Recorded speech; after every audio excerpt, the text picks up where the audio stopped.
कहते हैं कि चैत्र नवरात्रि की पहली रात अगर किसी ने उस पुराने मंदिर की घंटी की आवाज सुन ली तो उसकी जिंदगी कभी पहले जैसी नहीं रहती। कुछ लोग कहते हैं वहां माँ स्वयं प्रकट होती हैं और कुछ कहते हैं कि वहां एक ऐसा द्वार है जो इस दुनिया का नहीं। लेकिन सबसे डरावनी बात यह है, जो भी उस रहस्य को जानने की कोशिश करता है वो या तो गायब हो जाता है या फिर लौटकर भी वैसा नहीं रहता। शिवपुर गांव, जहां समय जैसे ठहर सा गया था, उस रात कुछ अलग ही सांसें ले रहा था।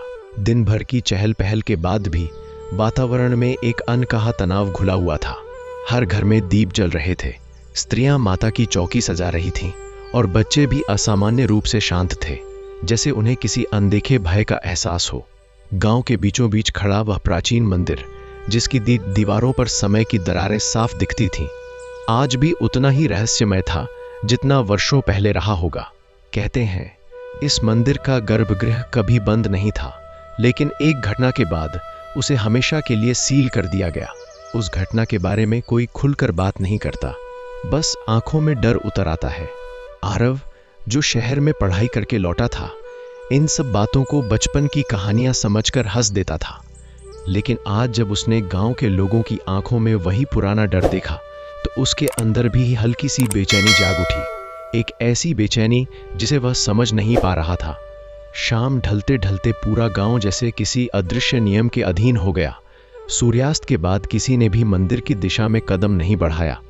आरव ने यह अजीब नियम पहली बार इतने स्पष्ट रूप में देखा। उसकी दादी ने भी उसे बार बार चेताया, आज की रात बाहर मत निकलना और अगर कोई आवाज सुनाई दे तो अनसुना कर देना। लेकिन जिज्ञासा उसके स्वभाव में थी। उसने दादी से पूछा कि आखिर ऐसा क्या है उस मंदिर में, तो दादी की आंखें अचानक नम हो गईं। उन्होंने धीमी आवाज में कहा, हर 9 साल में इसी समय कुछ जागता है वहां, कोई ऐसी शक्ति जिसे हमने खुद बंद किया था।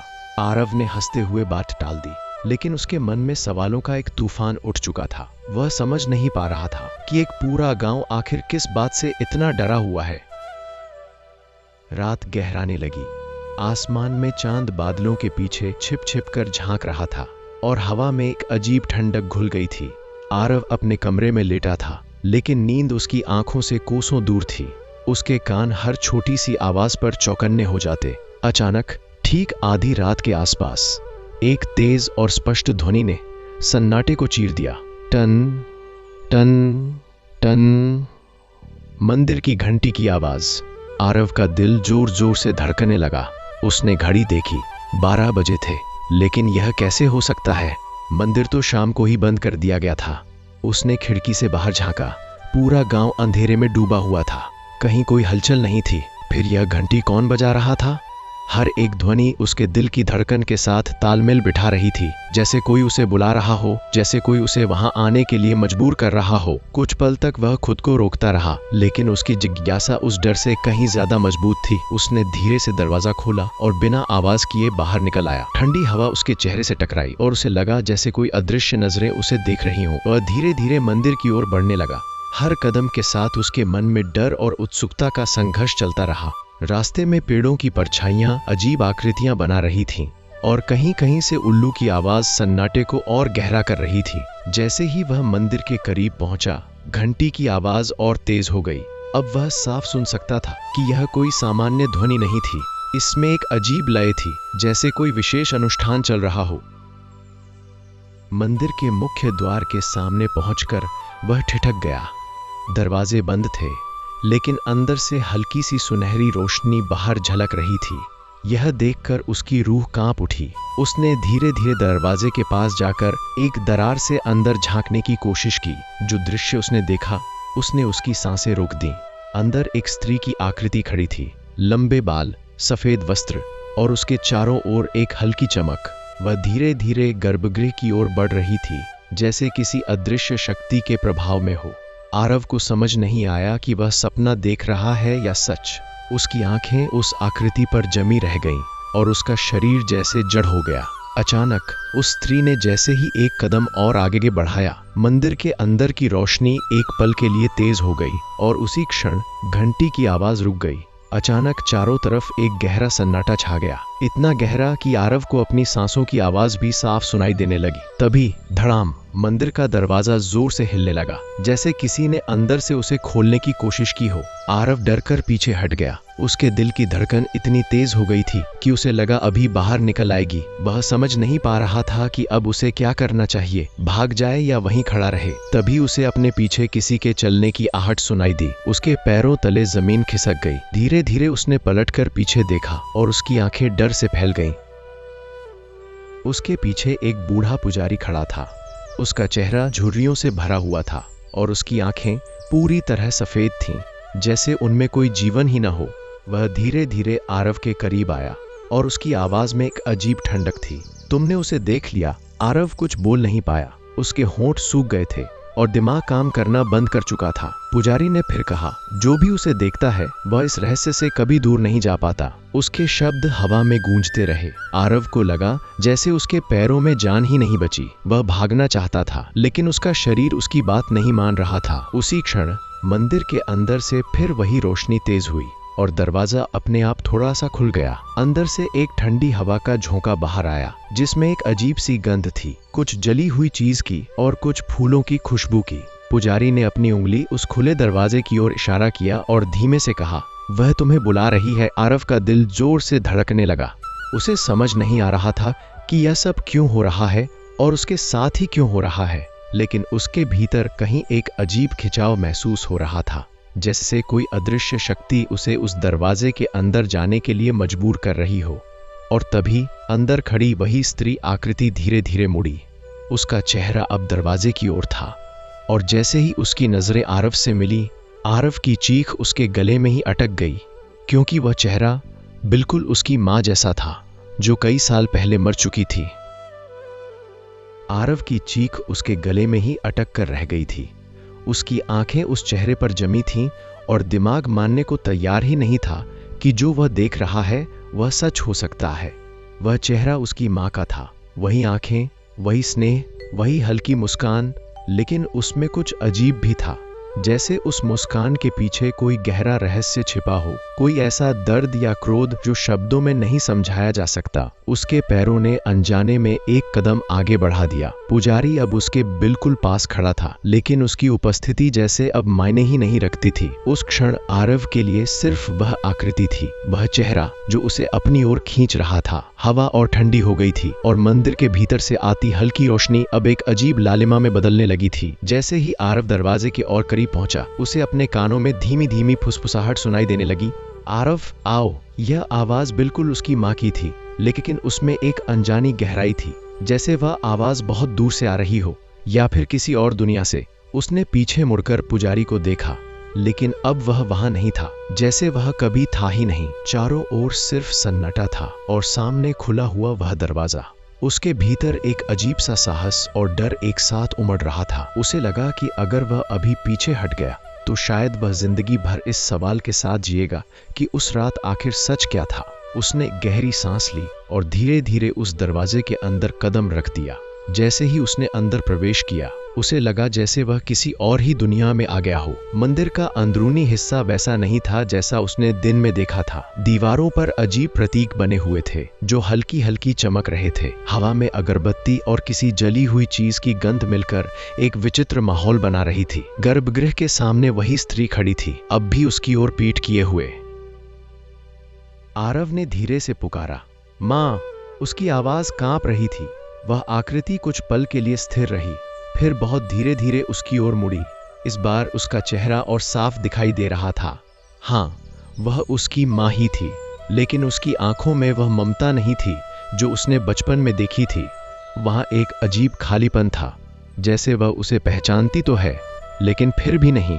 अचानक उसकी आंखों में एक तेज चमक आई और उसने हाथ उठाकर आरव को अपने पास आने का इशारा किया। आरव के कदम अपने आप आगे बढ़ने लगे, जैसे उसका शरीर अब उसके नियंत्रण में नहीं रहा। हर कदम के साथ उसे अपने दिल की धड़कन और तेज सुनाई देने लगी। जैसे ही वह कुछ ही दूरी पर पहुंचा, उस स्त्री ने धीमी आवाज में कहा, तुम आ ही गए, मुझे पता था तुम आओगे। काउस की आवाज सुनकर आरव के शरीर में एक झटका सा लगा। वह आवाज उसकी माँ की थी, लेकिन उसमें एक अजीब गूंज थी, जैसे एक साथ कई आवाजें बोल रही हों। आरव ने हिम्मत जुटाकर पूछा, आप कौन हैं? उस स्त्री के होठों पर एक हल्की मुस्कान आई। तुम्हें सच जानना है आरव? उसने सिर हिलाया। तभी अचानक मंदिर की दीवारों पर बने प्रतीक तेजी से चमकने लगे। पूरा गर्भगृह रोशनी से भर गया। आरव ने महसूस किया कि उसके चारों ओर की हवा भारी हो गई है, जैसे समय खुद धीमा पड़ गया हो। उस स्त्री ने एक कदम और आगे बढ़ाया और अब वह बिल्कुल उसके सामने थी। उसने अपना हाथ बढ़ाया और आरव के माथे को छू लिया। जैसे ही उसका स्पर्श हुआ, आरव की आंखों के सामने दृश्य बदलने लगे। उसने खुद को उसी मंदिर में देखा, लेकिन यह वर्तमान नहीं था। यह कई साल पहले का समय था। मंदिर पूरी तरह खुला हुआ था और उसमें गांव के लोग पूजा कर रहे थे। उसके बीच में एक युवा स्त्री थी। वही चेहरा, वही रूप, लेकिन इस बार वह जीवित थी और लोग उसे देवी का रूप कहकर पूज रहे थे। आरव ने देखा कि वह स्त्री उसकी माँ थी, लेकिन वह उसकी माँ कैसे हो सकती है? वह तो एक साधारण महिला थी, या फिर क्या वह कुछ और थी? दृश्य तेजी से बदलने लगे। अब उसने देखा कि वही लोग जो उसे पूज रहे थे अचानक डरने लगे। किसी कारण से वह स्त्री क्रोधित हो गई थी। उसकी आंखों में आग सी जल रही थी और मंदिर के भीतर एक भयानक शक्ति जाग उठी थी। लोग चीखने लगे, भागने लगे और फिर एक तेज प्रकाश के साथ सब कुछ गायब हो गया। आरव ने अपनी आंखें खोली और खुद को फिर उसी गर्भगृह में पाया। उसका शरीर कांप रहा था और माथे पर पसीना था। उसने घबराकर उस स्त्री की ओर देखा। ये सब क्या था? उस स्त्री ने धीरे से कहा। यह सच था, तुम्हारी माँ का सच और इस मंदिर का भी। उसकी आवाज अब पहले से ज्यादा गंभीर थी। तुम्हारी माँ सिर्फ एक साधारण इंसान नहीं थी आरव, वह इस द्वार की रक्षक थी, इस शक्ति की संरक्षक। आरव के दिमाग में जैसे विस्फोट हो गया। वह समझ नहीं पा रहा था कि वह क्या सुन रहा है, लेकिन वह मर गई थी। उसने कांपती आवाज में कहा। स्त्री की आंखों में एक अजीब चमक आई। मृत्यु अंत नहीं होती आरव, कुछ शक्तियां मृत्यु के बाद भी बंधी रहती हैं। तभी अचानक गर्भगृह के पीछे से एक तेज आवाज आई, जैसे कोई भारी चीज गिर गई हो। दोनों का ध्यान उस दिशा में गया। वहां अंधेरा था, लेकिन उस अंधेरे में कुछ हिलता हुआ दिखाई दे रहा था। धीरे धीरे वह आकृति स्पष्ट होने लगी। एक काला साया, जिसकी कोई निश्चित आकृति नहीं थी, लेकिन उसकी उपस्थिति से ही डर पैदा हो रहा था। हवा अचानक और ठंडी हो गई। स्त्री या जो भी वह थी एक कदम पीछे हटी। उसके चेहरे पर पहली बार डर के भाव दिखाई दिए। उसने जल्दी से आरव की ओर देखा। तुम्हें यहां नहीं आना चाहिए था। उसकी आवाज अब घबराई हुई थी। वह काला साया अब धीरे धीरे उनकी ओर बढ़ रहा था। हर कदम के साथ गर्भगृह की दीवारें जैसे कांपने लगीं। आरव का दिल डर से जम गया। उसने पीछे हटने की कोशिश की, लेकिन उसके पैर जैसे जमीन से चिपक गए थे। स्त्री ने उसका हाथ पकड़ लिया। उसका स्पर्श अब ठंडा नहीं बल्कि जलता हुआ था। तुम्हें अभी यहाँ से जाना होगा, उसने जोर से कहा। यह शक्ति जाग चुकी है और अगर तुम रुके तो यह तुम्हें भी अपने साथ बांध लेगी। उसकी आवाज में अब आदेश था, डर नहीं। लेकिन इससे पहले कि आरव कुछ समझ पाता, वह काला साया अचानक उनके बिल्कुल पास आ गया और उसकी गूंजती हुई आवाज पूरे मंदिर में फैल गया। बहुत देर कर दी तुमने, अब यह भी हमारा होगा। काले साए की वह आवाज जैसे सीधे आरव के दिमाग में उतर रही थी। वह कोई सामान्य आवाज नहीं थी। उसमें एक अजीब कंपन था, जैसे कई आत्माएं एक साथ बोल रही हों। बहुत देर कर दी तुमने, अब यह भी हमारा होगा। की शब्द गर्भगृह की दीवारों से टकराकर बार बार गूंजने लगे। आरव के शरीर में जैसे खून जम गया। वह भागना चाहता था, लेकिन उसके पैर अब भी जमीन से चिपके हुए थे। सामने खड़ी वह स्त्री, जो उसकी मां जैसी दिख रही थी, अब पूरी तरह बदल चुकी थी। उसकी आंखों में एक तेज चमक थी, जैसे वह किसी अदृश्य शक्ति से लड़ने की तैयारी कर रही हो। उसने आरवी का हाथ कसकर पकड़ा और तेज आवाज में कहा, अपनी आंखें बंद करो, जो भी हो पीछे मत देखना। उसकी आवाज में एक अजीब आदेश था, जिसे न मानना जैसे असंभव था। आरव ने तुरंत अपनी आंखें बंद कर ली, लेकिन उसके कान अब भी उस साए की हर हलचल को महसूस कर रहे थे। अचानक चारों तरफ तेज हवा चलने लगी। ऐसा लग रहा था जैसे गर्भगृह के अंदर कोई तूफान उठ गया हो। घंटियां अपने आप बजने लगी और दीवारों पर बने चिन्ह एक साथ जलने लगे। आरव को लगा जैसे कोई शक्ति उसे पीछे की ओर खींच रही है और उसी समय एक दूसरी शक्ति उसे आगे रोक रही है। वह बीच में फंस गया था, दो शक्तियों के बीच। तभी उसे उस स्त्री की आवाज फिर सुनाई दी, तुम्हें अभी जाना होगा आरव, यह द्वार तुम्हारे लिए नहीं है। उसकी आवाज में अब दर्द भी था और गुस्सा भी।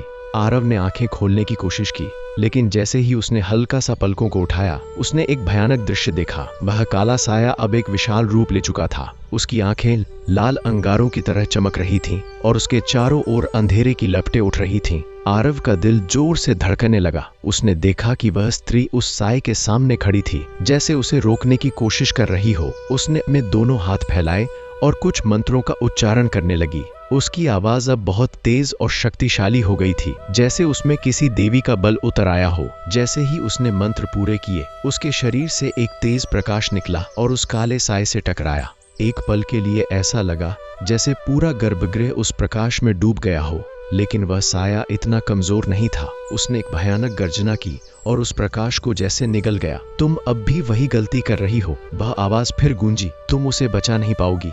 यह सुनकर आरव के मन में डर के साथ साथ एक अजीब गुस्सा भी उठने लगा। वह समझ नहीं पा रहा था कि यह सब क्या हो रहा है, लेकिन इतना जरूर समझ रहा था कि वह स्त्री, चाहे जो भी हो, उसे बचाने की कोशिश कर रही थी। उसने खुद को संभालने की कोशिश की और जोर लगाकर अपने पैर हिलाए। इस बार वह थोड़ा पीछे हट पाया। जैसे ही उसने एक कदम पीछे लिया, उसे लगा जैसे किसी अदृश्य बंधन से वह थोड़ा मुक्त हो गया हो। उसने तुरंत दरवाजे की ओर भागने की कोशिश की, लेकिन तभी वह साया अचानक उसकी ओर लपका। उसकी गति इतनी तेज थी कि आरव कुछ समझ ही नहीं पाया।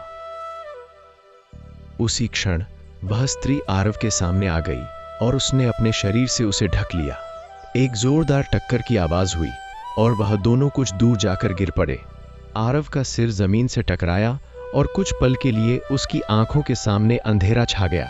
जब उसने फिर से देखा तो वह स्त्री जमीन पर पड़ी थी और उसका शरीर धीरे धीरे धुंधला होता जा रहा था।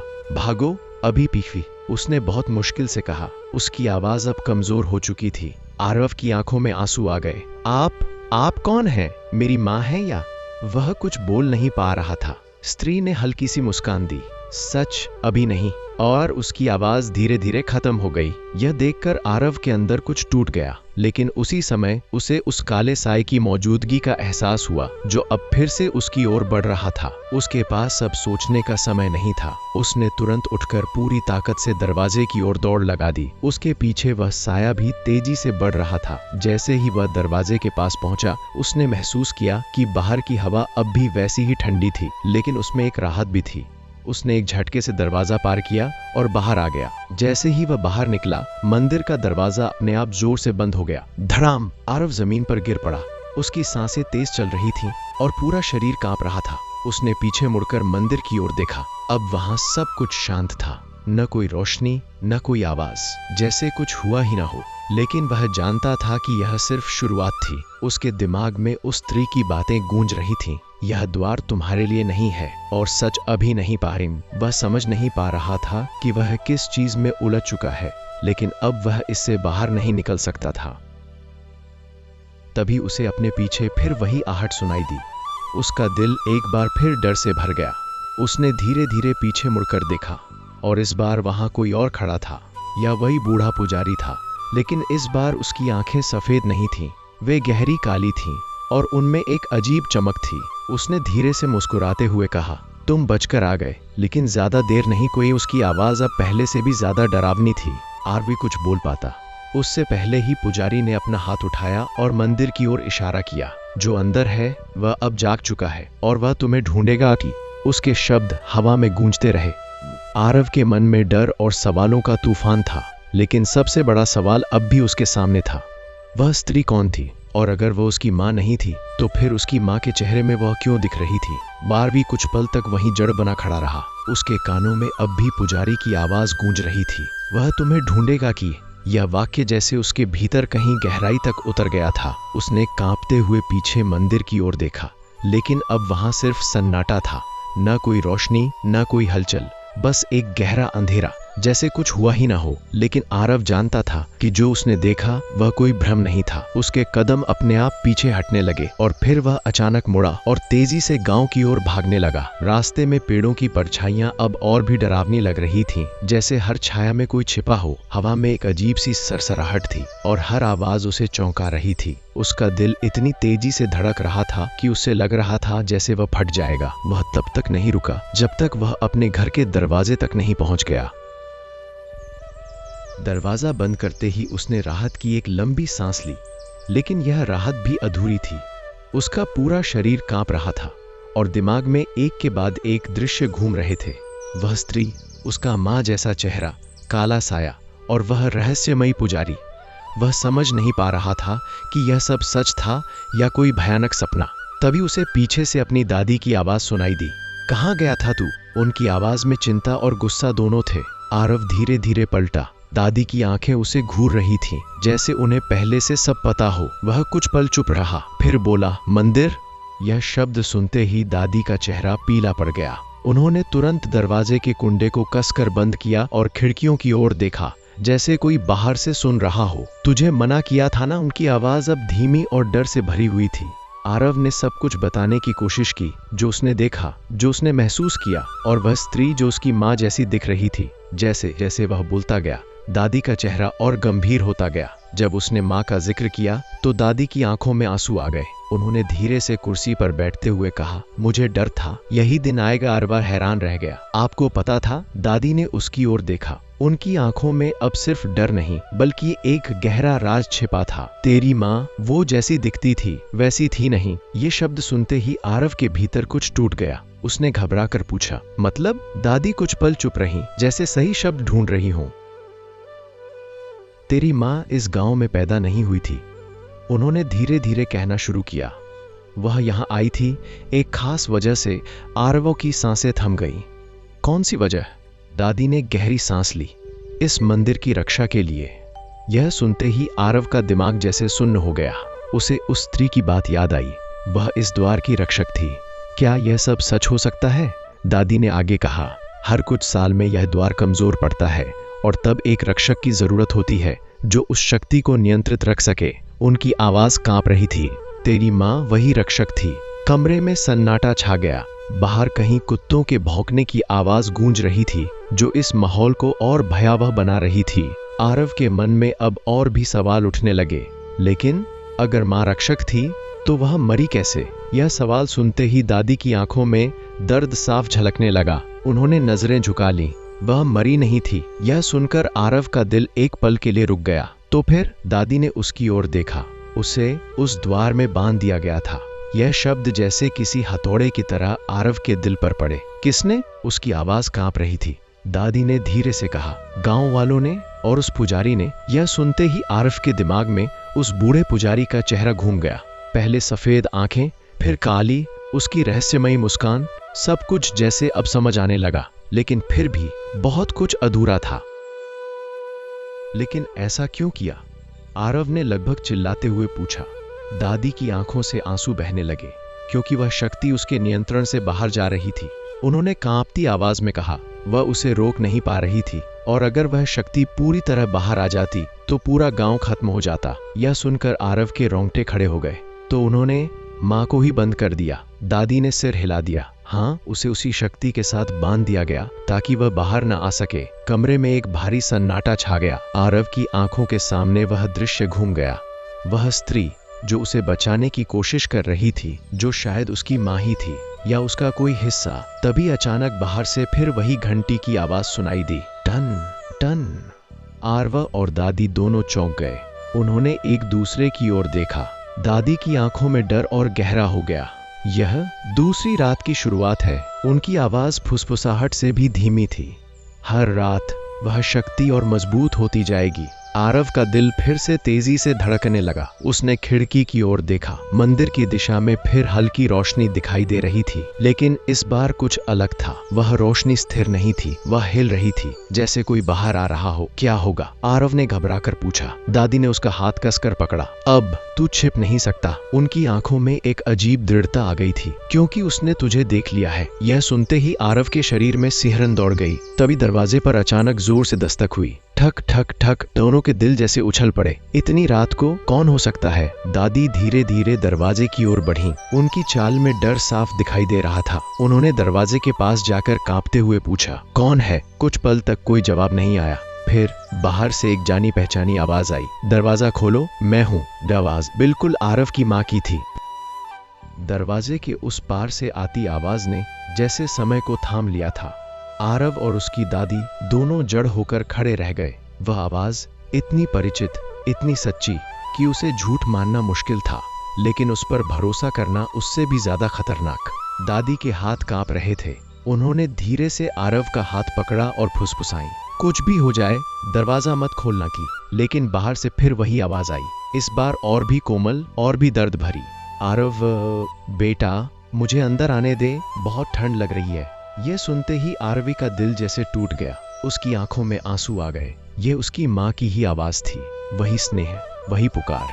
उसके भीतर का बेटा उस आवाज को अनसुना नहीं कर पा रहा था, लेकिन उसका दिमाग उसे बार बार चेतावनी दे रहा था कि यह सब एक जाल भी हो सकता है। दस्तक अब और तेज हो गई थी। ठक ठक ठक ठक। दरवाजा जैसे हर चोट के साथ कांप रहा था। बाहर की हवा भी अचानक तेज हो गई थी और खिड़कियों के शीशे हिलने लगे थे। दादी ने मंत्र बुदबुदाना शुरू कर दिया। उनकी आवाज कांप रही थी, लेकिन उसमें एक दृढ़ता भी थी। यह वह नहीं है, यह उसकी आवाज का इस्तेमाल कर रहा है, उन्होंने धीरे से कहा। लेकिन आरव का मन अब भी उलझा हुआ था। उसने दरवाजे की ओर कदम बढ़ाया। हर कदम के साथ उसका दिल और भारी होता जा रहा था। वह दरवाजे के बिल्कुल पास पहुंच गया। उसने हाथ बढ़ाया। कुंडी बस कुछ इंच दूर थी। तभी अचानक उसे मंदिर में उस स्त्री की बात याद आई। तुम्हें अभी जाना होगा, यह तुम्हारे लिए नहीं है। और उसी पल जैसे किसी ने उसके भीतर चेतावनी की घंटी बजा दी। उसने तुरंत अपना हाथ पीछे खींच लिया। जैसे ही उसने ऐसा किया, बाहर की दस्तक अचानक बंद हो गई। पूरा माहौल एकदम शांत हो गया, इतना शांत कि वह सन्नाटा और भी डरावना लगने लगा। आरव और दादी दोनों कुछ पल तक एक दूसरे को देखते रहे। तभी धीरे धीरे दरवाजे के नीचे की दरार से एक काली परछाई अंदर घुसने लगी, जैसे धुआं जमीन पर फैलता है। दादी की आंखें डर से फैल गईं। यह अंदर आ रहा है। उन्होंने जल्दी से पास रखे गंगा जल को उठाया और दरवाजे के सामने छिड़क दिया। जैसे ही पानी उस काली परछाई को छुआ, एक तीखी सी आवाज गूंजी, जैसे किसी को जलन हो रही हो। वह परछाई तुरंत पीछे हट गई और दरार से बाहर चली गई। लेकिन खतरा टला नहीं था। खिड़की के बाहर अब एक आकृति दिखाई देने लगी, धीरे धीरे साफ होती हुई। आरव ने देखा, वह उसकी माँ थी। वही चेहरा, वही रूप, लेकिन उसकी आंखें पूरी तरह काली थीं। वह खिड़की के बाहर खड़ी थी और धीरे धीरे मुस्कुरा रही थी। उसकी मुस्कान में अब स्नेह नहीं, बल्कि एक भयानक ठंडापन था। तुमने दरवाजा क्यों नहीं खोला आरव? उसकी आवाज अब भी वही थी, लेकिन उसमें एक अजीब गूंज थी। मैं तो तुम्हें लेने आई थी। यह सुनते ही आरव के शरीर में सिहरन दौड़ गई। दादी ने तुरंत खिड़की पर पर्दा डाल दिया और जोर से मंत्र पढ़ने लगी। बाहर से वह आकृति कुछ देर तक खड़ी रही, फिर धीरे धीरे अंधेरे में गायब हो गई। उस रात के बाद आरव की दुनिया पूरी तरह बदल चुकी थी। उसे अब यकीन हो गया था कि वह किसी बहुत बड़े और खतरनाक रहस्य में फंस चुका है। लेकिन उसके मन में एक और सवाल बार बार उठ रहा था। अगर वह उसकी माँ नहीं थी, तो असली माँ कहाँ थी? और अगर वह सच में कहीं उस द्वार में बंधी है, तो क्या उसे बचाया जा सकता है? यह सवाल अब उसके अंदर एक आग की तरह जलने लगा था। उसने दादी से पूछा, क्या कोई तरीका है माँ को वापस लाने का? दादी कुछ पल चुप रहीं, फिर धीरे से बोली, है, लेकिन वह रास्ता बहुत खतरनाक है। उनकी आवाज में डर साफ झलक रहा था। मुझे बताइए, आरव ने दृढ़ता से कहा। दादी ने उसकी आंखों में देखा। उन्हें समझ आ गया कि अब वह रुकने वाला नहीं है। इस मंदिर के नीचे एक और द्वार है। उन्होंने धीरे धीरे कहना शुरू किया, एक ऐसा स्थान जहां उस शक्ति को बांधा गया है और वहीं तेरी माँ भी बंधी है। आरव की सांसें तेज हो गईं। लेकिन वहां पहुंचने के लिए तुझे 3 चीजें चाहिए होंगी, दादी ने कहा। पहली, माँ का कोई निशान जो तेरे पास है। दूसरी, वह मंत्र जो इस द्वार को खोल सके। और तीसरी, वह रुक गई। तीसरी क्या? आरव ने पूछा। दादी की आंखों में डर और गहरा हो गया। एक बलिदान। यह शब्द सुनते ही कमरे में सन्नाटा छा गया। बलिदान? आरव की आवाज धीमी पड़ गई। दादी ने सिर हिलाया। हाँ, इस द्वार को खोलने के लिए किसी को अपनी आत्मा का हिस्सा देना पड़ता है। यह सुनकर आरव के मन में हलचल मच गई। क्या वह यह सब कर पाएगा? क्या वह अपनी माँ को बचाने के लिए इतना बड़ा कदम उठा सकता है? लेकिन फिर उसे अपनी माँ का चेहरा याद आया, वह सच्ची मुस्कान, वह प्यार, और उसने मन ही मन निर्णय ले लिया। तभी अचानक कमरे के कोने से एक धीमी सी आवाज आई, जैसे कोई फुसफुसा रहा हो। दोनों ने एक साथ उस दिशा में देखा। वहां अंधेरा था, लेकिन उस अंधेरे में कुछ हिल रहा था। धीरे धीरे एक आकृति उभरी, वही वही बूढ़ा पुजारी, लेकिन इस बार वह कमरे के अंदर खड़ा था। उसकी आंखें फिर से सफेद थीं और उसके चेहरे पर एक रहस्यमयी मुस्कान थी। तुम सच जानना चाहते हो? उसने धीरे से कहा। तो तुम्हें उस द्वार तक जाना ही होगा। उसकी आवाज में एक अजीब आकर्षण था, जैसे वह उसे उकसा रहा हो। आरव ने गुस्से और डर के मिश्रण से उसकी ओर देखा। तुमने ये सब क्यों किया? पुजारी की मुस्कान और गहरी हो गई। मैंने कुछ नहीं किया, यह सब तो बहुत पहले शुरू हो चुका था, उसने धीरे से कहा। और अब यह कहानी अपने अंत की ओर बढ़ रही है। उसकी आंखों में एक अजीब चमक थी। लेकिन याद रखना, आरव, वह थोड़ा झुककर बोला, हर रहस्य को जानने की कीमत होती है। उसके शब्द हवा में गूंजते रहे और तभी उसने एक ऐसी बात कही जिससे आरवी के पैरों तले जमीन खिसक गई। जिसे तुम बचाना चाहते हो वह अब वही नहीं रही। आरव के कानों में पुजारी के शब्द हथौड़े की तरह गूंज रहे थे। जिसे तुम बचाना चाहते हो वह अब वही नहीं रही। यह वाक्य जैसे उसके भीतर कहीं गहराई तक धंस गया। उसके मन में गुस्सा, डर और असमंजस एक साथ उठ खड़े हुए। झूठ है ये, वह अचानक चिल्ला पड़ा। उसकी आवाज कांप रही थी, लेकिन उसमें एक जिद थी। आप मुझे डराने की कोशिश कर रहे हैं। पुजारी हल्के से मुस्कुराया, जैसे उसे पहले से इस प्रतिक्रिया की उम्मीद हो। डर, उसने धीमे स्वर में कहा, डर तो सिर्फ शुरुआत है आरव। असली सच उससे कहीं ज्यादा भयावह होता है। उसकी आंखों की सफेदी अब जैसे चमकने लगी थी। कमरे का तापमान अचानक गिरने लगा और हवा भारी हो गई। दादी ने तुरंत आरव का हाथ पकड़ लिया और उसे पीछे खींचा, लेकिन पुजारी की मौजूदगी जैसे पूरे कमरे पर हावी हो चुकी थी।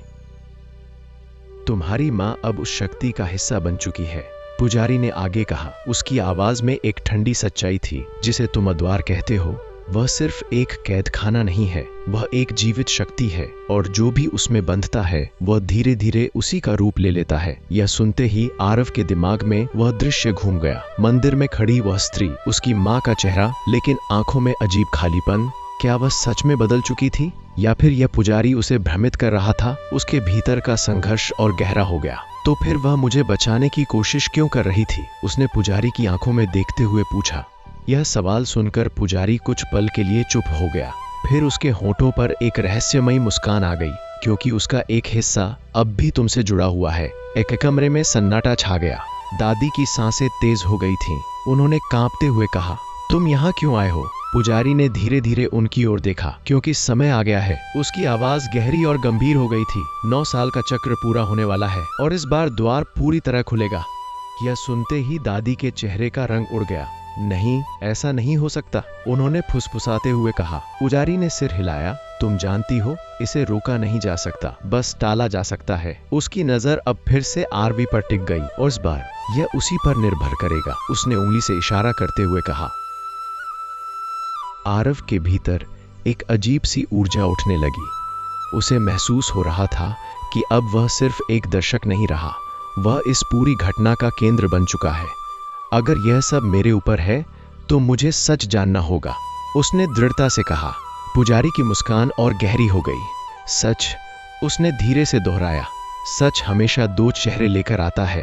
फिर उसने अपना हाथ उठाया और कमरे के बीचों बीच एक अजीब सा चिन्ह हवा में बनाने लगा। जैसे ही उसने वह चिन्ह पूरा किया, कमरे की दीवारें हल्की हल्की कांपने लगी। जमीन पर एक हल्की दरार उभर आई जो धीरे धीरे फैलने लगी। दादी घबरा गई। ये क्या कर रहे हो तुम? लेकिन पुजारी ने कोई जवाब नहीं दिया।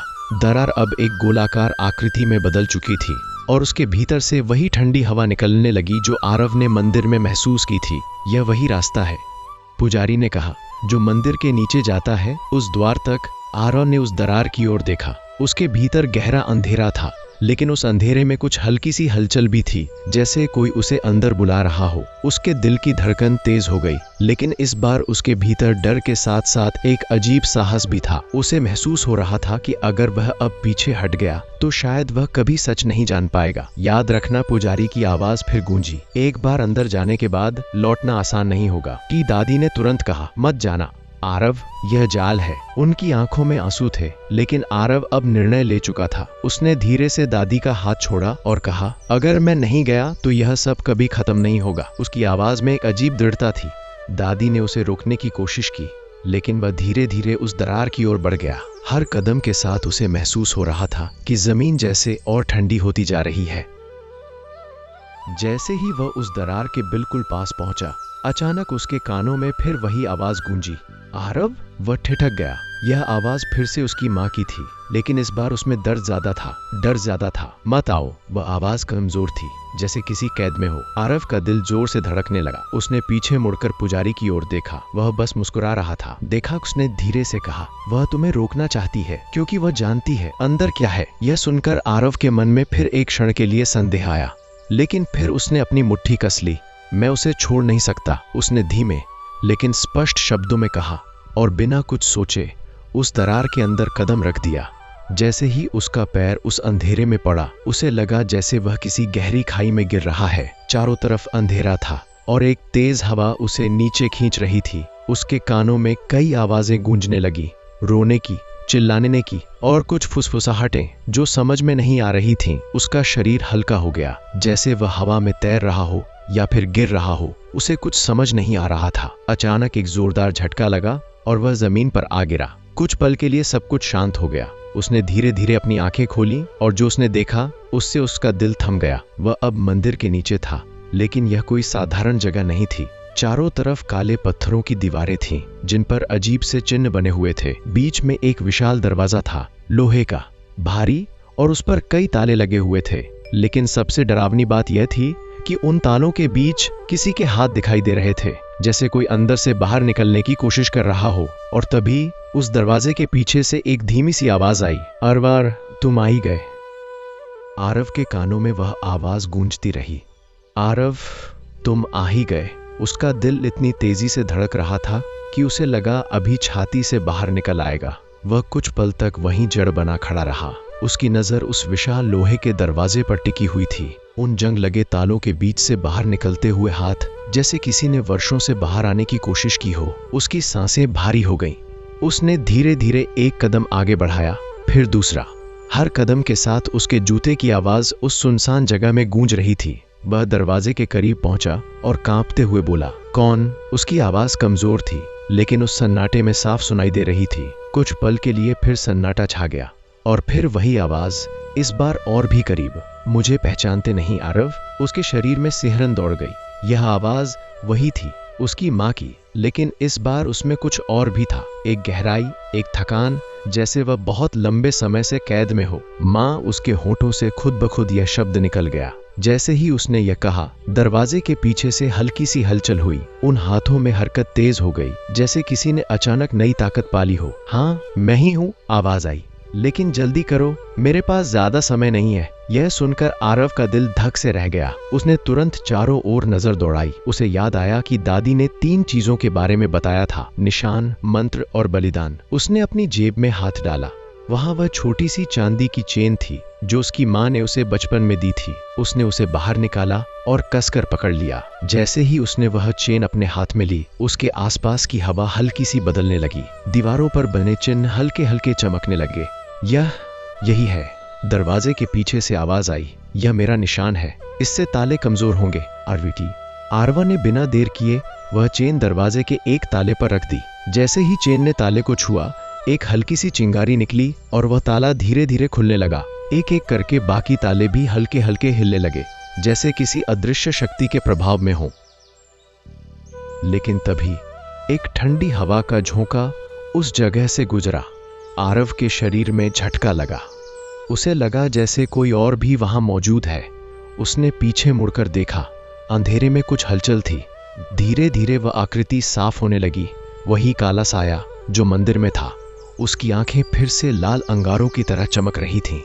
तुम सच में सोचते हो कि उसे मुक्त कर पाओगे?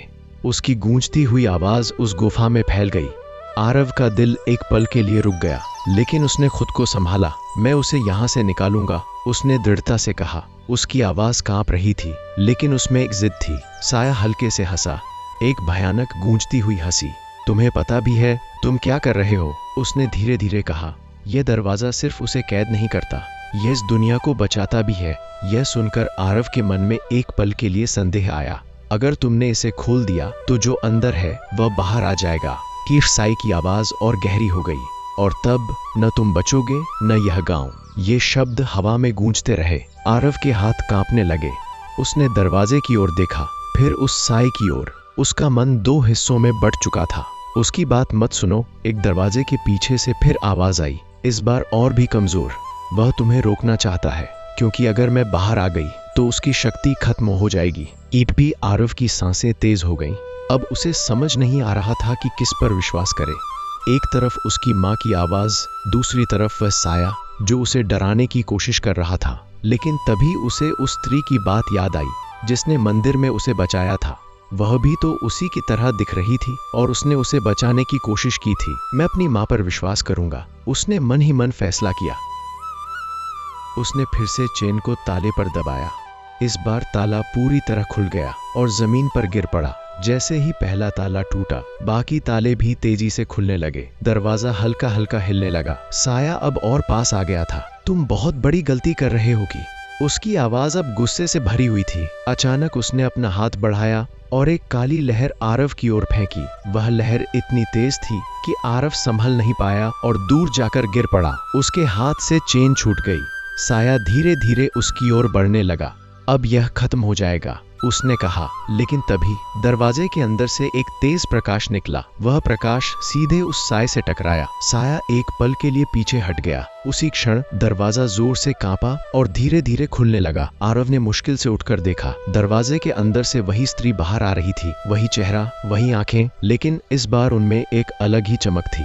वह पूरी तरह बाहर आ गई। उसके कदम जमीन को छू रहे थे, लेकिन ऐसा लग रहा था जैसे वह हवा में तैर रही हो। उसने आरव की ओर देखा। उसकी आंखों में इस बार ममता थी, लेकिन साथ ही एक अजीब सी गहराई भी। तुमने मुझे मुक्त कर दिया, उसने धीमे से कहा। उसकी आवाज अब साफ थी, लेकिन उसमें कुछ बदल चुका था। साया अब पीछे हट चुका था, जैसे वह उससे डर रहा हो। अब सब कुछ बदल जाएगा, उसने धीरे से कहा। लेकिन तभी उस स्त्री की मुस्कान धीरे धीरे बदलने लगी। उसकी आंखों की चमक और गहरी हो गई और उसकी आवाज अचानक भारी हो गई। अब यह दुनिया भी मेरा कारागार नहीं रहेगी। आरव की सांसें जैसे थम गईं जब उसने अपनी ही माँ के चेहरे पर वह बदलती हुई मुस्कान देखी। कुछ ही क्षण पहले जो आंखें ममता से भरी थीं, अब उनमें एक अजीब सी गहराई और अंधकार उतर आया था। उसके शब्द, अब यह दुनिया भी मेरा कारागार नहीं रहेगी, गुफा की दीवारों से टकराकर कई गुना भयानक होकर गूंज उठे। आरव एक कदम पीछे हट गया। उसका दिल मानने को तैयार नहीं था कि सामने खड़ी वही स्त्री जिसे वह बचाने आया था, अब किसी और ही शक्ति में बदल चुकी है। माँ, उसने कांपती आवाज में पुकारा।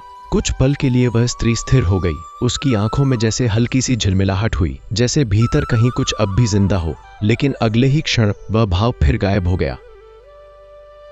उसने धीरे धीरे अपना हाथ उठाया और चारों ओर की हवा अचानक भारी हो गई। गुफा की दीवारों पर बने चिन्ह जलने लगे और जमीन कांपने लगी।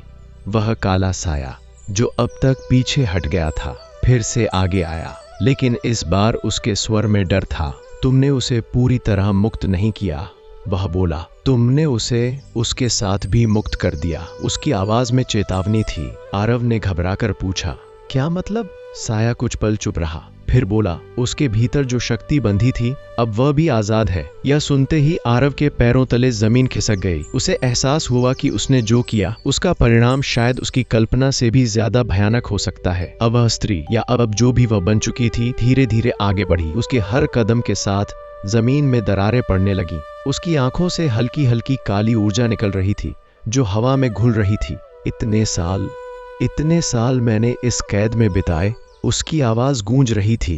अब कोई मुझे रोक नहीं सकता। उसने अपने हाथ फैलाए और अचानक गुफा की छत से पत्थर गिरने लगे। पूरा स्थान जैसे टूटने लगा।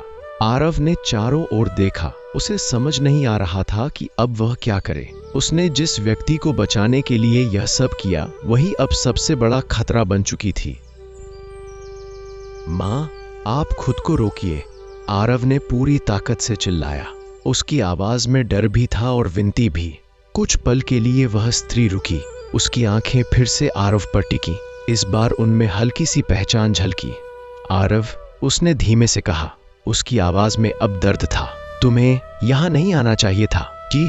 यह सुनकर आरव के दिल में एक उम्मीद की किरण जगी। आप अभी भी वही हैं। आप इस शक्ति को रोक सकती हैं, उसने कहा। लेकिन तभी उस स्त्री का चेहरा फिर से बदल गया। उसने अपने सिर को झटका, जैसे वह किसी अंदरूनी संघर्ष से गुजर रही हो। नहीं, अब बहुत देर हो चुकी है। उसकी आवाज फिर से भारी और गूंजती हुई हो गई। उसी क्षण वह काला साया अचानक आगे बढ़ा और आरव के सामने आकर खड़ा हो गया। अब एक ही रास्ता बचा है, उसने धीमे से कहा। आरव ने उसकी ओर देखा। क्या? साय ने उसकी आंखों में देखते हुए कहा। उसे वापस बांधना होगा। यह सुनते ही आरव के शरीर में झटका लगा। नहीं, मैं उसे फिर से कैद नहीं कर सकता, उसने तुरंत कहा। साया शांत रहा, फिर बोला, अगर तुमने ऐसा नहीं किया तो वह सब कुछ नष्ट कर देगी। उसकी आवाज में अब कोई डर नहीं था, सिर्फ सच्चाई थी। यह उसकी गलती नहीं है, लेकिन यह शक्ति उसे पूरी तरह अपने कब्जे में ले चुकी है। आरव का मन फिर से टूटने लगा। एक तरफ उसकी माँ, दूसरी तरफ पूरा गांव और शायद पूरी दुनिया। उसे समझ नहीं आ रहा था कि वह क्या करे। तभी उसे दादी की बात याद आई। इस द्वार को खोलने के लिए बलिदान देना पड़ता है। उसके दिमाग में एक विचार कौंधा। अगर इसे खोलने के लिए बलिदान चाहिए था, उसने धीरे से कहा, तो इसे बंद करने के लिए भी। साया उसकी ओर देखने लगा। हाँ, उसने धीमे से कहा, लेकिन इस बार बलिदान और बड़ा होगा। किमी की। कितना बड़ा? आरव ने पूछा। साया कुछ पल चुप रहा, फिर बोला, इस बार किसी को उस द्वार का हिस्सा बनना होगा। ये सुनते ही आरव का दिल बैठ गया। मतलब उसकी आवाज धीमी पड़ गई। साया ने सीधा जवाब दिया, तुम। यह शब्द जैसे गुफा में गूंज उठा। आरव के पैरों तले जमीन खिसक गई। अगर तुम उसकी जगह उस द्वार से बंध जाओ, साया ने कहा, तो वह मुक्त हो जाएगी और यह शक्ति फिर से कैद हो जाएगी। आरव कुछ पल के लिए बिल्कुल चुप हो गया। उसके सामने अब दो रास्ते थे।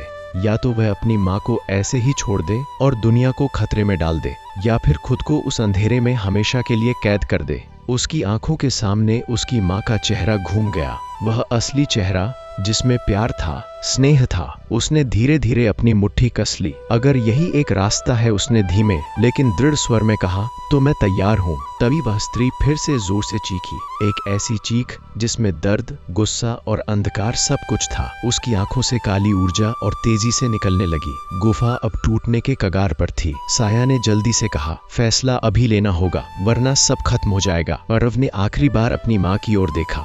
उसकी आंखों में आंसू थे, लेकिन उनमें अब डर नहीं था, सिर्फ एक निर्णय था। और तभी उसने एक ऐसा कदम उठाया जिससे सब कुछ बदलने वाला था। आरव ने गहरी सांस ली और अपने कदम दरवाजे की ओर बढ़ाए। उसके शरीर में एक अजीब शक्ति उतर रही थी। डर के बीच एक साहस भी साथ साथ था। वह जानता था कि यह आखिरी मौका है और जो भी होने वाला है उसे स्वीकार करना होगा। उसने चेन को कसकर पकड़ा और धीरे धीरे दरवाजे के बीच में खड़े हुए अपने हाथ आगे बढ़ाए। जैसे ही उसने पहला कदम दरवाजे के भीतर रखा, उसकी आंखों के सामने अंधकार और प्रकाश का मिश्रण फैल गया। चारों ओर हवा के तेज झोंके और अजीब आवाजें गूंज रही थीं। यह वह द्वार था जिसकी रक्षक उसकी माँ थी, और अब वह स्वयं उस शक्ति का प्रतीक बन चुकी थी। जैसे ही वह भीतर बढ़ा, उसने महसूस किया कि उसकी माँ का स्वर धीरे धीरे बदल रहा है। पहले ममता और प्यार था, अब उसमें भय और शक्ति का मिश्रण था। आरव, तुम सच में आ गए, उसकी आवाज गूंज रही थी। आरव ने खुद को रोकते हुए कहा, माँ, मैं आपको यहाँ से निकालने आया हूँ, डरिए मत। लेकिन उसकी माँ ने धीमे से कहा, अब मैं वही नहीं हूँ जो तुम जानते थे। इस शक्ति ने मुझे बदल दिया है। मैं अपनी इच्छा से नहीं, बल्कि इसे नियंत्रित करने के लिए मजबूर हूँ। यह सुनकर आरव का दिल टूट गया, लेकिन उसने मन ही मन तय कर लिया कि चाहे जो भी हो, उसे अपनी माँ को इस अंधकार से बाहर लाना है। जैसे ही वह दरवाजे के केंद्र में पहुंचा, काला साया अचानक सामने खड़ा हो गया। उसकी आंखें लाल अंगारों जैसी चमक रही थीं। तुमने उसे मुक्त कर दिया और अब सब कुछ उल्टा हो सकता है, उसकी आवाज गूंज रही थी। आरव ने उसका सामना करते हुए कहा, मैं जानता हूँ, लेकिन मैं उसका बचाव करूंगा, चाहे जो भी हो। साया ने धीरे धीरे अपने हाथ उठाए और गुफा की दीवारें कांपने लगी, पत्थर गिरने लगे और चारों ओर ऊर्जा की लहरें फैलने लगी। आरव ने खुद को पीछे खींचा, लेकिन उसने हार नहीं मानी। उसके हाथ में चेन अब एक प्रतीक बन गई थी, आशा और साहस का प्रतीक। माँ ने धीरे धीरे कदम बढ़ाए और आरव की ओर झुकी, लेकिन तभी उसकी आंखों से काली ऊर्जा और तेजी से निकलने लगी। वह शक्ति अब पूरी तरह बाहर आ रही थी। आरव, इसे रोको, उसकी माँ ने चीखते हुए कहा। आरव ने चेन को फिर से ताले पर दबाया, लेकिन अब यह पर्याप्त नहीं था। उसने अपने भीतर की शक्ति को महसूस किया, जो साहस और प्यार से पैदा हो रही थी। उसने दादी द्वारा सिखाए मंत्रों को जोर से पढ़ना शुरू किया। उसकी आवाज गुफा में गूंज रही थी, और जैसे जैसे वह मंत्र बोलता गया, काले साये की लहरें कमजोर पड़ने लगी। लेकिन यह आसान नहीं था। काला साया हर तरह से उसे रोकने की कोशिश कर रहा था। उसने आरव के चारों ओर अंधेरे की दीवारें बना दी, उसे फंसाने की कोशिश की, लेकिन आरव ने डर को पीछे छोड़ दिया। उसने अपनी माँ की ओर देखा। उसकी आंखों में अब भी एक हल्की झिलमिलाहट थी, जिससे पता चल रहा था कि उसका असली स्वर अभी भी जीवित है। आरव ने अपनी चुपचाप शक्ति को केंद्रित किया और अपनी माँ की ओर बढ़ा। जैसे ही उसने उसके हाथ पकड़े, एक तेज प्रकाश निकला। गुफा में हलचल बढ़ गई और काले साए की शक्ति धीरे धीरे पीछे हटने लगी। आरव ने अपनी माँ को कसकर पकड़ लिया। उसने धीरे धीरे मंत्रों की तालीम को उच्चारित किया और उसके शब्दों से एक ऊर्जा का जाल बना, जिसने काले साए को रोक लिया। उसकी माँ की आंखें धीरे धीरे सफेद और शुद्ध हो गईं। काला साया गरजते हुए पीछे हट गया। गुफा की दीवारें अब स्थिर होने लगीं। पत्थर अपने स्थान पर आ गए और हवा सामान्य हो गई। माँ ने धीमे से कहा, आरव, तुमने मुझे बचा लिया। अब मैं खुद को नियंत्रित कर सकती हूँ। आरव ने राहत की सांस ली और कहा, मैं जानता था हम इसे साथ मिलकर संभालेंगे। लेकिन खुशी ज्यादा देर तक नहीं टिक सकी। गुफा की गहराई से एक और आवाज गूंजने लगी, पुराने पुजारी की आवाज, जो कह रहा था, सत्य की कीमत हमेशा चुकानी पड़ती है। आरव ने अपनी माँ की ओर देखा। क्या इसका मतलब है कि हम सुरक्षित हैं? पुजारी ने हल्की सी मुस्कान दी। अभी नहीं, यह सिर्फ शुरुआत है, लेकिन तुमने एक बड़ा कदम उठाया है। उसकी आवाज हवा में घुल गई। माँ ने आरव का हाथ कसकर पकड़ा और कहा, हम साथ हैं और अब हम इसे रोक सकते हैं। आरवी और उसकी माँ ने गुफा से बाहर कदम रखा। बाहर की रोशनी उन्हें उम्मीद दे रही थी। गांव अब शांत दिख रहा था, लेकिन आरव को पता था कि इस शक्ति का असर अभी भी दूर दूर तक फैला हुआ है। उसने अपनी माँ से कहा, हम इसे पूरी तरह से खत्म करेंगे। मैं डरने वाला नहीं हूँ। माँ ने मुस्कुराते हुए कहा, मैं जानती हूँ तुम्हारे साहस ने हमें आजाद किया है और यही सबसे बड़ी शक्ति है। लेकिन जैसे ही दोनों बाहर निकले, उनके पीछे गुफा की हल्की सी दरार हिलने लगी। ये संकेत था कि यह कहानी अभी पूरी तरह समाप्त नहीं हुई थी। और तभी दूर से एक धीमी आवाज गूंजी, काले साए की, तुमने एक युद्ध जीत लिया, लेकिन युद्ध अभी खत्म नहीं हुआ है। आरव और उसकी माँ बाहर की तरफ बढ़ रहे थे, लेकिन उनके दिल अब भी तेजी से धड़क रहे थे।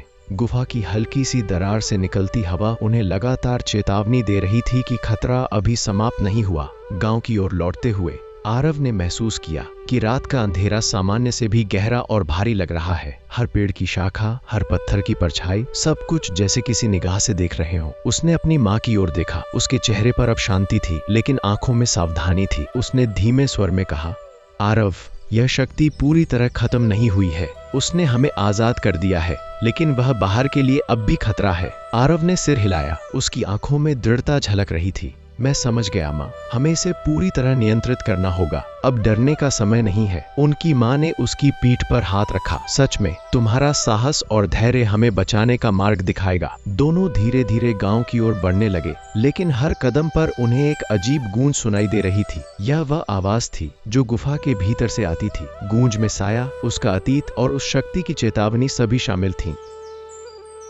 जैसे ही वे गांव के पास पहुंचे, आरव ने देखा कि सभी लोग अपने अपने घरों में डर के साए में छिपे हुए थे। उनकी आंखों में अजीब सी बेचैनी थी। किसी को पता नहीं था कि रात में क्या घटित हुआ। आरव ने फुसफुसाते हुए माँ से कहा, हमें पहले गांव वालों को तैयार करना होगा। उन्हें सच बताना होगा ताकि भविष्य में कोई और खतरा न हो। उनकी माँ ने सहमति में सिर हिलाया। जैसे ही उन्होंने गांव की ओर कदम बढ़ाए, आरव को महसूस हुआ कि हवा में हल्की सी गर्मी फैल रही है, जैसे किसी अदृश्य शक्ति का प्रभाव धीरे धीरे कम हो रहा हो। गांव के बीचों बीच पहुंचते ही आरव ने देखा कि पुजारी की उपस्थिति अब भी कहीं छुपी हुई थी। उसकी आंखें झिलमिला रही थीं और उसके हाथ हल्के हल्के हिल रहे थे। पुजारी ने एक बार फिर उन्हें चेतावनी दी, तुमने जो किया वह साहस दिखाता है, लेकिन याद रखो, शक्ति को नियंत्रित करना आसान नहीं है। यह केवल शुरुआत है। आरव ने उस पर दृढ़ दृष्टि डाली। मैं इसे नियंत्रित करूंगा। हमने इसे रोकने के लिए इतनी मेहनत की है, अब हम पीछे नहीं हटेंगे। पुजारी ने धीरे धीरे सिर हिलाया। ठीक है, लेकिन याद रखना, हर शक्ति की कीमत होती है। आरवा और उसकी माँ ने गांव वालों को इकट्ठा किया। उन्होंने सच बताया, गुफा में छिपी शक्ति, माँ की भूमिका और उस अंधकार के खतरे की पूरी कहानी। शुरू में लोग विश्वास नहीं कर पा रहे थे, लेकिन जैसे ही उन्होंने अपने घरों की दीवारों में हलचल और अजीब ऊर्जा महसूस की, सभी डर और समझ के मिश्रण में डूब गए। आरव ने उन्हें समझाया, हमने इस शक्ति को नियंत्रित किया है, लेकिन इसे नजरअंदाज करना अब खतरे के समान होगा। हमें हमेशा तैयार रहना होगा। धीरे धीरे गांव वालों ने उसकी बात मानी और सभी ने सुरक्षा और जागरूकता का प्रण लिया। लेकिन तब अंधेरे से अचानक हल्की सी हलचल हुई। आरव की मां ने तुरंत कहा, देखो, वह अभी भी सक्रिय है, हमें इसे पूरी तरह समझना होगा। आरव ने चुपचाप अपनी चेन को हाथ में कस लिया और ध्यान से गहरी सांस ली। उन्होंने महसूस किया कि अब शक्ति को डर के बजाय समझना ही उनकी रक्षा का मार्ग है। हम इसे केवल भय से नहीं रोक सकते, हमें इसे पहचानना होगा, उसका सम्मान करना होगा और उसका नियंत्रण रखना होगा। उसकी मां ने उसकी पीठ थपथपाई। सही कहा बेटा, यही असली साहस है। आरव ने गांव में एक सुरक्षित स्थान का चयन किया जहां वह और उसकी मां नियमित रूप से उस शक्ति की निगरानी कर सकते थे। उन्होंने चिन्ह बनाए, सुरक्षा के मंत्र लगाए और गुफा के पास एक चेतावनी ताला लगाया। उन्होंने देखा कि शक्ति धीरे धीरे शांत हो रही थी, लेकिन अभी भी सक्रिय थी।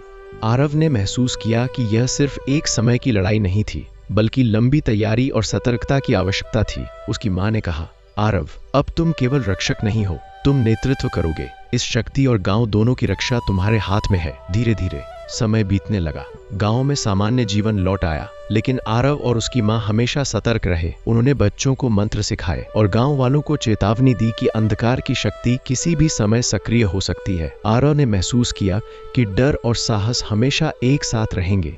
उसके मन में यह विश्वास था कि शक्ति को नियंत्रित करना कठिन है, लेकिन असंभव नहीं। उसकी मां ने उसकी आंखों में देखते हुए कहा, तुमने दिखा दिया कि प्यार और साहस किसी भी शक्ति से बड़ा है। लेकिन रात के समय जब सभी सो जाते, गुफा की दरार हल्की सी चमकने लगती। आरव और उसकी मां उसकी निगरानी करते, यह जानते हुए कि कभी भी वह शक्ति अपनी चेतावनी दे सकती है। और उसी रात दूर से एक धीमी आवाज गूंजी, साया की वही गूंजती हुई चेतावनी, तुमने एक युद्ध जीत लिया, लेकिन असली परीक्षा अभी बाकी है। आरव और उसकी मां ने गुफा के पास रात बिताई। उनके आसपास का वातावरण अब शांत था, लेकिन हर हवा के झोंके और हर पेड़ की सरसराहट उन्हें यह याद दिला रही थी कि खतरा अभी भी मौजूद है। आरव ने गहरी सांस ली और अपनी मां की ओर देखा। उसके चेहरे पर थकान थी, लेकिन आंखों में दृढ़ता भी। उसने धीरे से कहा, मां, हमें अब सिर्फ अपनी ताकत पर भरोसा नहीं करना होगा, हमें इस शक्ति के व्यवहार और उसकी सीमाओं को समझना होगा। उसकी मां ने सिर हिलाया और दोनों ने गुफा के आसपास चिन्ह और सुरक्षा मंत्रों की जांच की। यह उनका नया जीवन था, सावधानी, सतर्कता और साहस का जीवन। जैसे ही वे सुबह की ओर बढ़े, आरव ने महसूस किया कि गांव के लोग अब धीरे धीरे सामान्य जीवन में लौट रहे थे, लेकिन उनकी आंखों में डर अभी भी था। वह जानता था कि लोग पूरी तरह नहीं समझ पाए हैं कि वह क्या ताकत है और इसके प्रभाव क्या हो सकते हैं। उसने अपने भीतर निश्चय किया कि उसे गांव वालों को शिक्षित करना होगा, ताकि कोई भी इस शक्ति की चेतावनी को नजरअंदाज न करे। उसने गांव में सभा बुलाई और धीरे धीरे लोगों को गुफा की गहराई, शक्ति के रहस्य और सुरक्षा उपायों के बारे में बताया। आरव की मां ने उसकी सहायता की। उन्होंने बताया कि शक्ति को समझने और नियंत्रित करने के लिए समय और धैर्य की आवश्यकता है। उन्होंने बच्चों को छोटे मंत्र सिखाए, गांव वालों को सुरक्षा चिन्ह बनाने का तरीका बताया और गुफा के आसपास एक सुरक्षा परिधि स्थापित की। आरव ने महसूस किया कि यह सिर्फ एक युद्ध नहीं था, यह जीवन भर की सतर्कता और जागरूकता की लड़ाई थी। लेकिन इस प्रशिक्षण और जागरूकता ने गांव में धीरे धीरे विश्वास और सुरक्षा की भावना पैदा की। जैसे जैसे दिन बीतते गए, आरव और उसकी मां ने गुफा और उसके आसपास की शक्ति पर अध्ययन करना शुरू किया। उन्होंने महसूस किया कि यह शक्ति केवल अंधकार और भय से प्रभावित नहीं होती, बल्कि जो व्यक्ति उसे समझता है और सम्मान करता है, उसके लिए वह नियंत्रण योग्य हो सकती है। आरव ने अपनी मां से कहा, यदि हम इसे समझ गए तो हम इसे केवल डर से नहीं, बल्कि ज्ञान और प्रेम से नियंत्रित कर सकते हैं। उसकी मां ने मुस्कुराते हुए कहा, सही कहा बेटा, यही असली शक्ति है। एक रात जब गांव पूरी तरह सो रहा था, गुफा की हल्की सी दरार से अचानक प्रकाश निकला। आरव और उसकी मां तुरंत उठे। उन्होंने देखा कि शक्ति सक्रिय हो रही थी, लेकिन इस बार वह डराने के बजाय संकेत दे रही थी। आरव ने धीरे से कहा, यह हमें कुछ बताना चाहती है, हमें ध्यान देना होगा। उसने मंत्रों को पढ़ना शुरू किया और मां ने उसके हाथ में हाथ डालकर उसे साहस दिया। धीरे धीरे वह शक्ति स्थिर हुई और एक रूप धारण किया, मानव जैसी, शांत और स्थिर। आरव ने महसूस किया कि शक्ति को समझना और उसका सम्मान करना ही उसे नियंत्रित करने का मार्ग है। गांव के लोग अब धीरे धीरे इस समझ के साथ जीने लगे कि अंधकार की शक्ति को नजरअंदाज नहीं किया जा सकता। आरव ने उन्हें नियमित रूप से प्रशिक्षण और जागरूकता दी। बच्चों ने मंत्रों की पढ़ाई शुरू की और बुजुर्गों ने अपने अनुभवों को साझा किया। हर व्यक्ति ने यह समझ लिया कि साहस, धैर्य और प्रेम से ही शक्ति को नियंत्रित किया जा सकता है। आरव और उसकी मां ने खुद को इस सुरक्षा प्रणाली का केंद्र बनाया ताकि कभी भी कोई अप्रत्याशित खतरा न आए। समय के साथ आरव और उसकी मां ने महसूस किया कि शक्ति को नियंत्रित करना केवल सुरक्षा का माध्यम नहीं, बल्कि आत्मशक्ति और अनुशासन का प्रतीक भी है।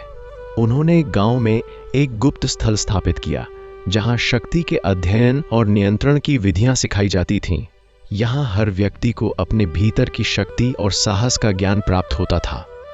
आरव ने सोचा, यह केवल एक लड़ाई नहीं थी, बल्कि एक शिक्षा भी है। लेकिन रात के समय जब सभी सो रहे थे, गुफा की दरार